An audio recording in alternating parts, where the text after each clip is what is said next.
ఈరోజు మన రాష్ట్ర ఆర్థిక వ్యవస్థ పరిమాణం $200 బిలియన్. రాబోయే 10 ఏళ్ల కాలంలో దీన్ని 5 రెట్లు అభివృద్ధి చేసి $1000 బిలియన్ ట్రిలియన్ వ్యవస్థగా రూపాంతరం చెందే దిశగా మా కార్యాచరణ ఉంటుంది.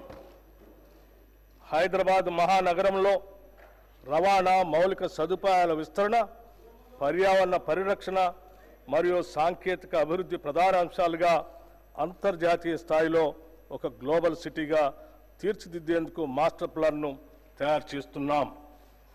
దీనిలో భాగంగా హైదరాబాద్ని కాలుష్యరహిత నగరంగా తీర్చిదిద్దడానికి మూసీ నది పునరుద్ధరణ ప్రాజెక్టుని ప్రారంభించాం.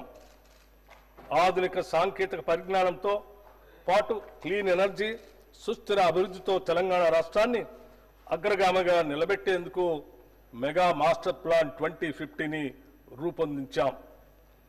దీనికోసం సౌర, పవన ఇంధన ప్రాజెక్టుల స్థాపనను ప్రోత్సహిస్తున్నాం.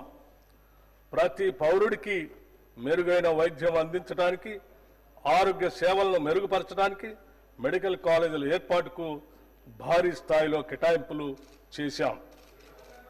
సమాజ పురోగతికి కీలకంగా మారిన విద్యా వ్యవస్థను పటిష్టపరచడంతో పాటు డిజిటల్ విద్యను పెంపొందించి పాఠశాలలకు మౌలిక సదుపాయాలను కల్పించాం.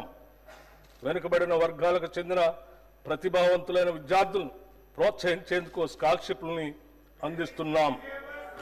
రైతుల సంక్షేమమే ప్రాధాన్యంగా పనిచేసే మా ప్రభుత్వం రాష్ట్ర రైతాంగానికి ఎప్పటికప్పుడు స్వల్పకాలిక, దీర్ఘకాలిక సహాయాన్ని అందిస్తూనే ఆధునిక వ్యవసాయ విధానాలను ప్రోత్సహించేందుకు సబ్సిడీలు, ప్రత్యేక ఇన్సెంటివ్లని అందిస్తుంది.